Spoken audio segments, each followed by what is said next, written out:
Hare Krishna. So today we are going to talk on very important topic, and this topic is that should we chant while counting or we should chant without counting.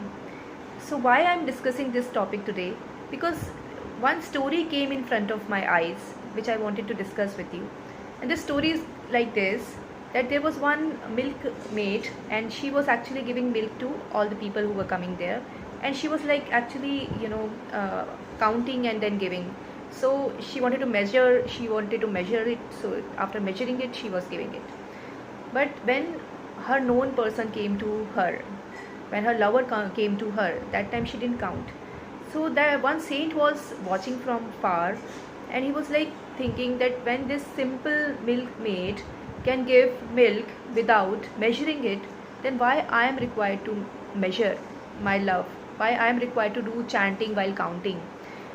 So this question came to his mind, and he actually broke his beads and his japamala, and he started chanting like without counting. He was saying that this is not trade, this is love, and we can't trade your love, we can't trade our love.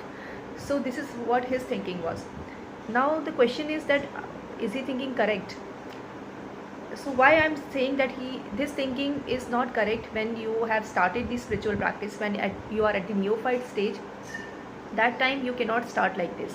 Spirituality is a very scientific process, and you have to follow certain rules and regulations in this scientific process.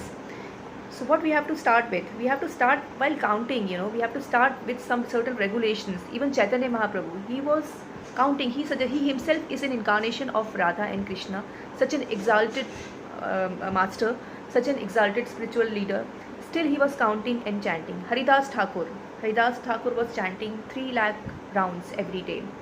So why they did that? What they did try to display to us? They try to display that in the neophyte stage you have to start with certain regulations, you have to start with certain rules, with certain discipline, and that's what they taught us from their own behavior, and we have to follow that. We can't have our own concocted theories here.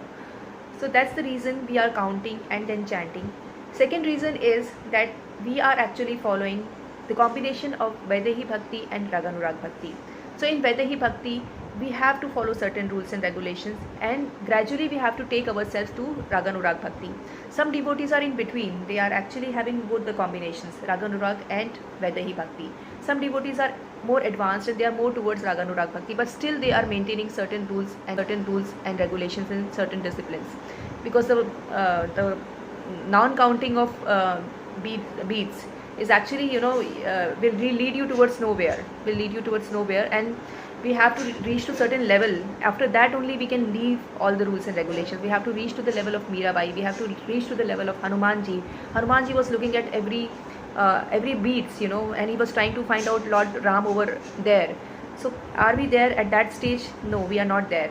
So we have to follow certain rules and regulations. That's the reason we are following this. Hare Krishna.